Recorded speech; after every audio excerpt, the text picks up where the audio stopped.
Hi, friends, and welcome to our midweek meditation. I'm Victor Kim. I'm the lead minister at Richmond Presbyterian Church, and today I'm really delighted to be joined by the Reverend Paddy Eastwood.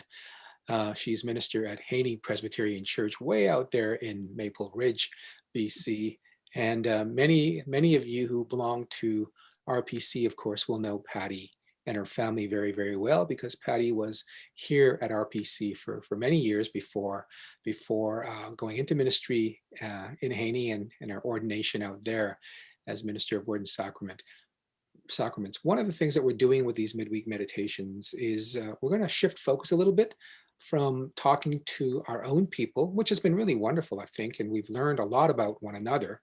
But we want to go broader and think about kingdom more so than maybe congregation now, as we're building for a return to a post-pandemic reality for us as a church. And so as I've been talking around the prophet Jeremiah, God has plans for us for a future with hope. And that's not only for RPC, it's for Haney, it's for all of God's churches, all of God's people. And part of what we're to do now, I think, is to build our foundations, to build on that which will bring us into our future, which we can build on into this future. It's not a return to the past, but it is to trust God for our future. And so we're going to be having conversations with people like Paddy, with others, service agencies, Presbyterian World Service and Development, the food bank, and many other areas where we want to learn about what's happening in the kingdom of God beyond our congregations, so that when the opportunities arise for us to go wide with the world, we'll know more. And knowing more, hopefully, will engage in a better and more productive and faithful way. So having said all that, hi, Paddy, and welcome to our midweek meditation. Thank you. It's very good of you to invite me.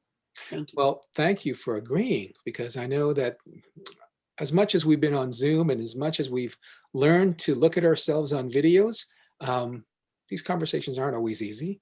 And we're not having this conversation because we know everything. We're having this conversation because I think we're kind of sifting through and trying to find where it is that God is leading us and how the Spirit is sort of prodding and directing us. So thanks for being here. You're welcome. Paddy, what's the last year been like for you and for the people of Haney?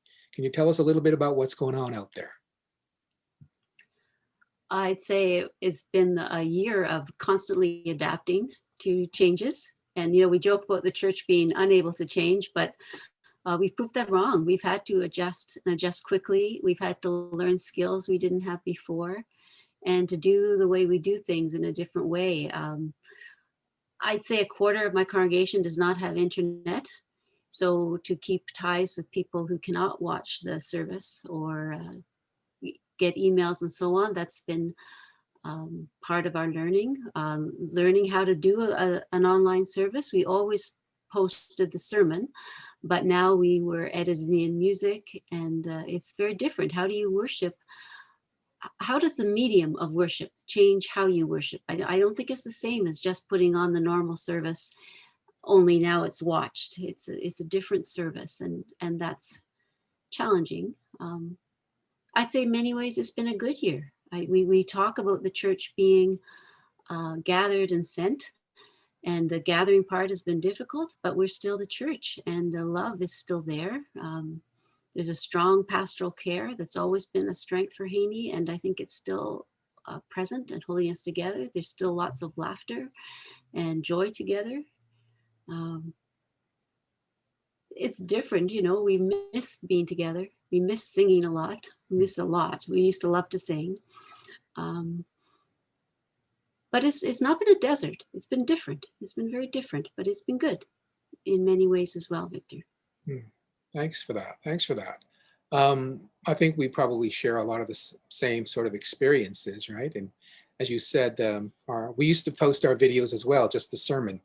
And, you'd check and there'd be 20 people that watched it or 30 people that might have watched it. And now, of course, when we post our online services, the numbers have increased substantially, exponentially, Yes. which is an opportunity, of course, right? It's an opportunity that ultimately we don't want to lose in terms of what possibilities for ministry might there be. And it's not about how do we get more people into our church building, but rather how do we minister to where God may have opened up doors for us. Um, how have you been personally? How have you and your family been personally through the last year? Have you been healthy?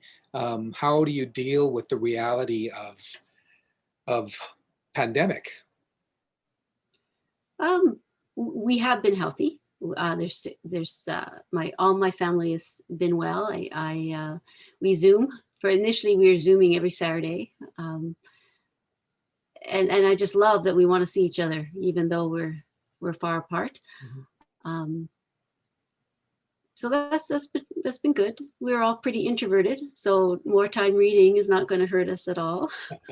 Um, I would love to go see my mom. My mom's in Ontario, and I haven't seen her for a very long time. So we're in contact regularly, but I have really missed not being able to go home to see her. So that'll be But your first trip when the restrictions are over, right? as soon as I can fly, I'm going back to Ontario. Yeah. Um, Well, now I've got family out in Ontario too, because my son Jacob now lives in Toronto. He moved out there within the last month. So maybe we can go together sometime. I'm glad you're well. Since my time here in the presbytery, you've been a good friend and a good colleague, and so I appreciate the fact that you're doing well and your family's well. Um, we have both attended a recent workshop that the presbytery offered around hybrid churches, um, and I think we both agree that the future for our congregations and the future for ministry is not a return to the past, but rather it's an exploration of where God is leading us. And as you said, it's not been a desert. The last year has not been a desert. It's just been different. It's just been different. I'm reminded of a book that I love called Blue Ocean Strategy, and it's about the fact that when you are off into the blue ocean, um, you don't have a map, right? You don't have a map. You don't know where you're going. You don't know what the benchmarks are.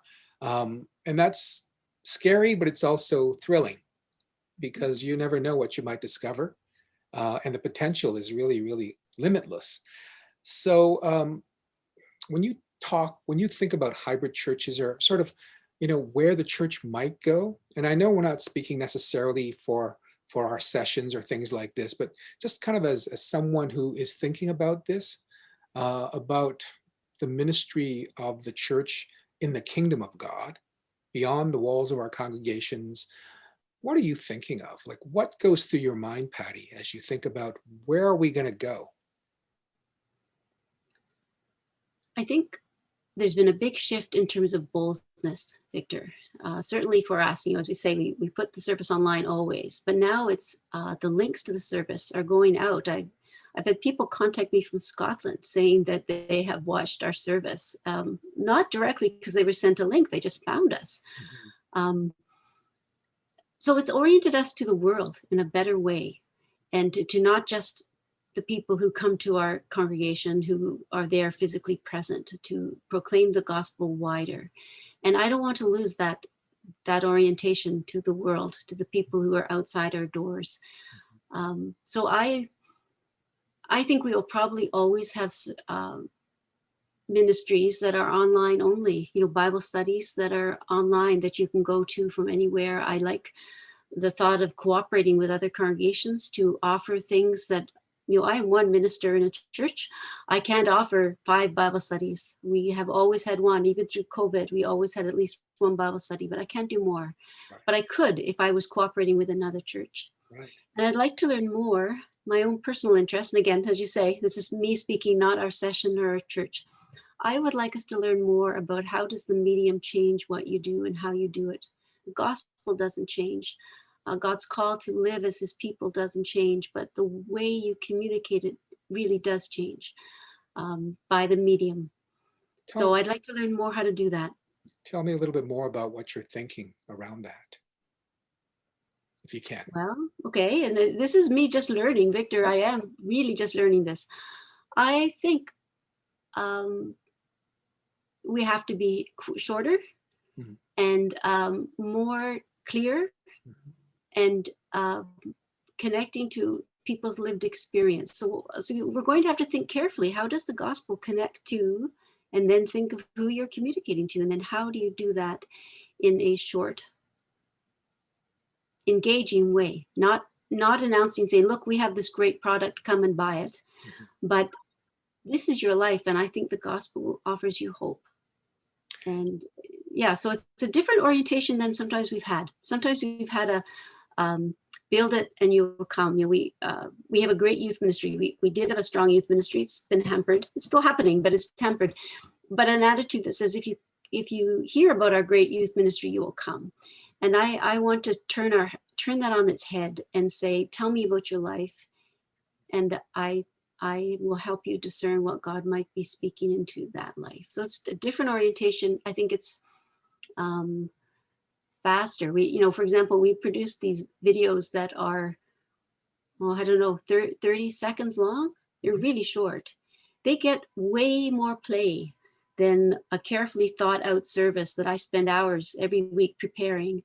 People are engaged by this video that's short, not by the service. Do you want to know what the most watched video that our church has produced over the last year has been? Christmas pageant, guessing? It's the Christmas pageant. Same Absolutely. here. It's Same the here. Christmas pageant, right? 225 views. Yeah, yeah, no, we're probably close to 1,000 views on this because people have watched it on both our YouTube and our Facebook, and then they've shared it, right? They don't typically share the sermon, even though we try to encourage them, but they just share the Christmas pageant because, as you say, that's them, that's their family. It's it engages them, and this is, you're absolutely right, Patty. I'm really struck by some of the things that you've said. You're absolutely right that we have to be we have to change for the medium. Um, and one thing that comes to mind now, and this was something that I was thinking about during sort of our call to our assistant minister, Young Tech. Um, Young Ted comes from a film background. He is a filmmaker by trade before he became a minister. And one of the things I spoke with him about as he explored the call to become an ordained minister was the sense that, like, um, we tell our stories, but we tell our stories in a certain way. Like the church has always told our stories in a certain way, and we've told it in a congregational setting. People come, they sit, they listen, and we've got time sort of to kind of build these stories up over weeks and weeks and weeks and months and years sometimes to kind of tell the story. Uh, but when you're a filmmaker and your medium is not people coming because they're part of that community, but you're online, you're on the internet, or you're making a movie, you've got to be able to tell the story in a different way. And there has to be something arresting and compelling about what you're saying that hits people right here, right? And I was saying, what makes a great film? What makes great cinema? Well, it's stuff that really, really transforms the way you think about the world, about your life and your place in the world and how you can live, right? And so we walk out of the best movies thinking, I want to be different. I want to live differently. I'm inspired to think differently. And I think you're absolutely right that given the fact that we have an online opportunity, how do we tell our stories differently, right? Yes. You can't be preaching an expository sermon, although I certainly do, for 20 minutes online week after week and expect people who never have come to church, for whom this is a different experience, to say, yeah, that's excellent. I think I'll just watch the whole thing. Versus if you do a pageant and your kids are in it and they're telling a story, oh, these parents are more than willing to sit through 25 minutes of a Christmas pageant because it tells a story. And I think you're absolutely right. We need to focus on how do we tell the greatest story ever told, but in a way that connects with people in this new context. So thanks for sharing that. You're welcome. Yeah. Do you want to? Is there are there other things for you that you're thinking about as we are? So I mean, we're getting closer and closer as more people are getting vaccinated, and as we're getting better at hopefully understanding this virus and the pandemic. We're looking maybe towards some light at the end of the tunnel, although the numbers right now aren't that great. But as we move towards, a different reality, are there other things that you're thinking of around church, around community, anything that is really sparking your interest? I want to know our community better Mm. and just know who they are better, the local ones, and what is life like for them. We've done some of that beforehand. We had a good connection with the local school. And again, because of our people who Mhm. are largely vulnerable, that's stopped. And I think the school was kind of overstressed too. They just, Yeah. yeah. Um, so I'd like to go further that way. And I also, um, like our church has been, I've really appreciated the ability of the church to change and to adapt, the grace of this time. There's not been a lot of complaining. There's just been a lot of gratitude. Yeah. And a whole lot of care within the congregation.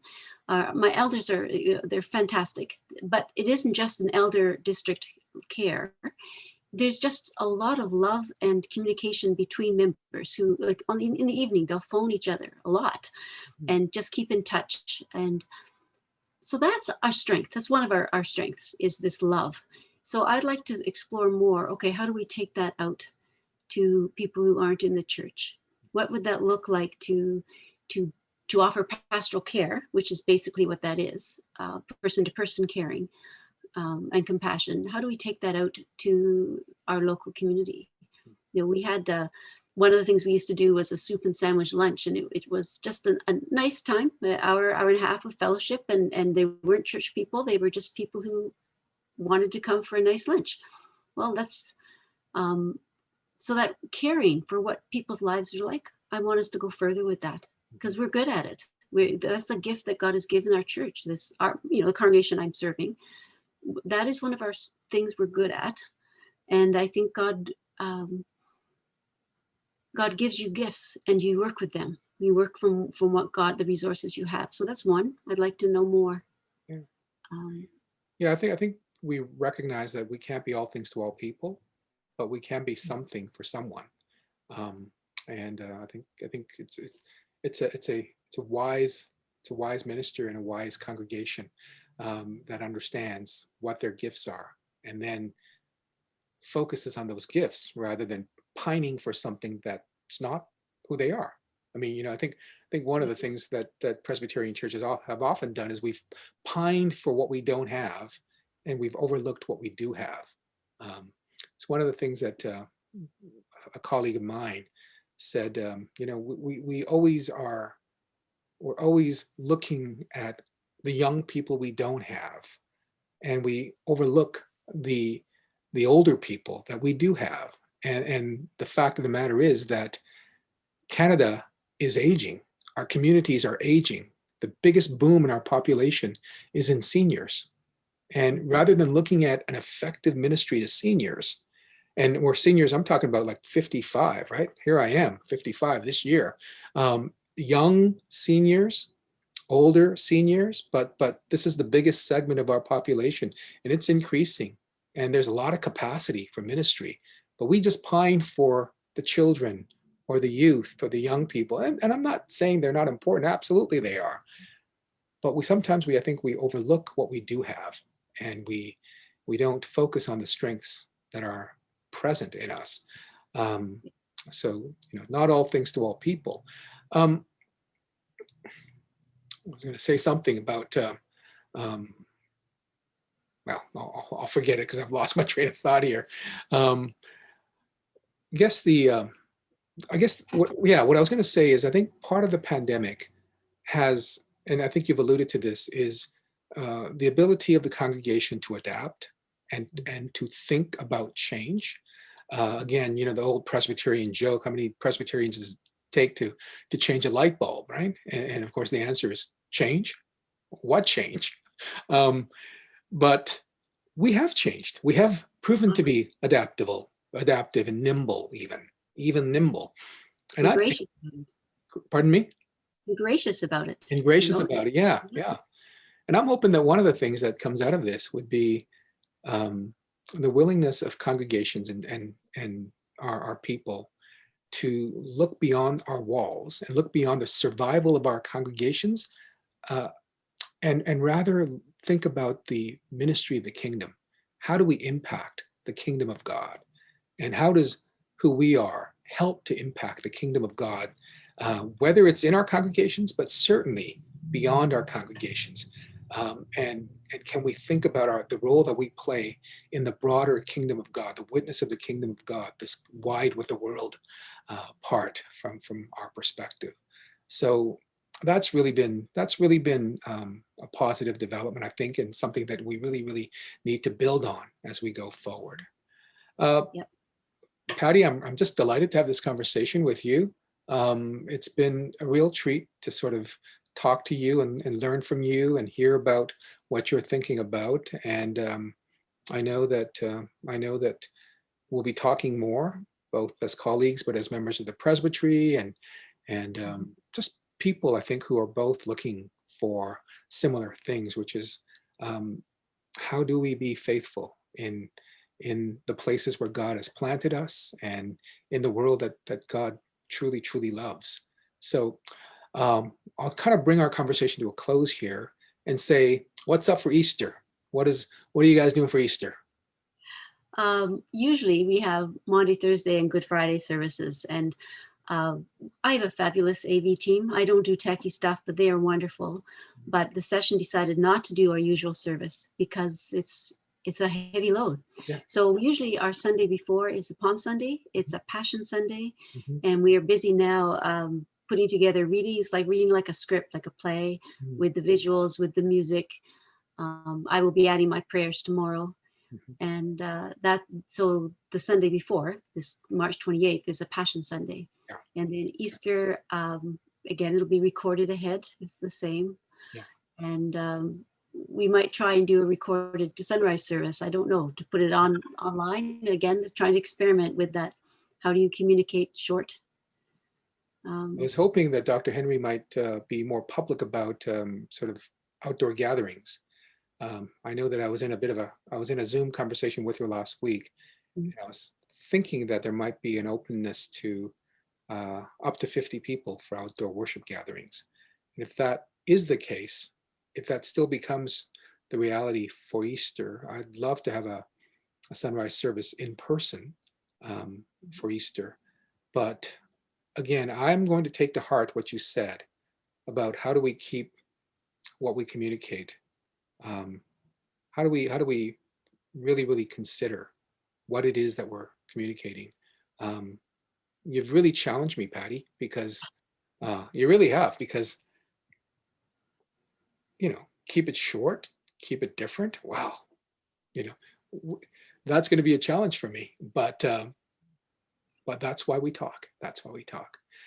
Paddy, I'd like to just wish you and the people of Haney, your family, um, all of God's blessings as we move towards Holy Week and to the good news of Easter and the empty tomb. And I trust that the love of God and Jesus Christ will continue to be with you and me and the people that we love and the communities that we serve, so that that again the gospel would permeate and be known within the kingdom.